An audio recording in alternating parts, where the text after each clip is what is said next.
Creators, this is a momentous day. YouTube have finally pulled the trigger and removed one of the most iconic features from the platform.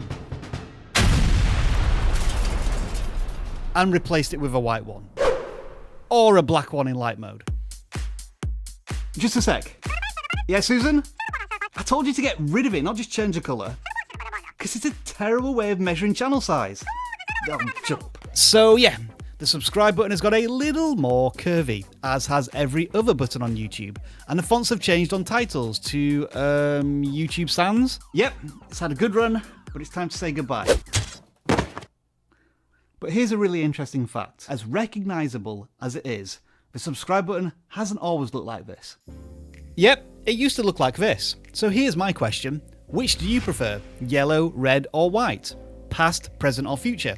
Let us know in the comments below. I'll reveal the answer to that a little later on, but first we've got a lot of YouTube layout changes to get through. Starting with thumbnails. They've gone curvy as well, at least around the corners. As far as I can tell, currently this change is only in the desktop YouTube experience, and the corners are rounded to a 12 pixel radius. Any change, no matter how small, is pretty massive when it impacts every single video on the platform. For anyone who's previously added borders to their thumbnails, yeah, they might look a little silly now. The description panel has changed a little bit too. Expand it and at the bottom you'll see all of the video chapters, even if you didn't add the 000 timestamp to make those chapters available on the playback controls.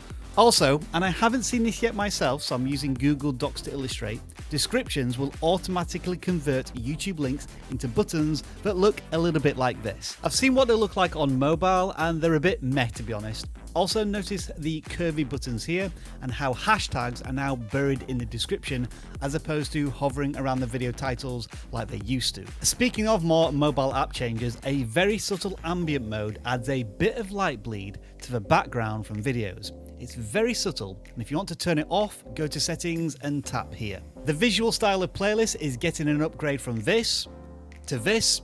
I have literally nothing else to say about playlists. You can now pinch to zoom into videos, so if detail is important, now might be a good time to start thinking about filming in 4K resolution, if YouTube doesn't put it all behind a paywall. And now, when you're scrubbing through a video's timeline, you can swipe up to see much more accurate thumbnails that represent what's going on.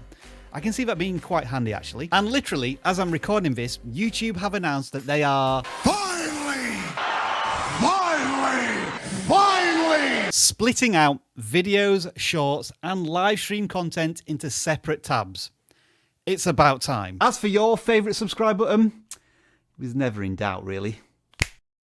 Yep, I think you can consider that one a landslide. But here's the real question. Will you remember what this old subscribe button looked like in 5 years' time? And if subscribers are really important to you, there is a right way and a wrong way to ask people to subscribe in your videos. And if you want to learn more about that, check out the video over here. Oh, what's this? Oh, hang on, I've got to take this. Hello? Yeah? Yeah. Yes. I just got shadow banned.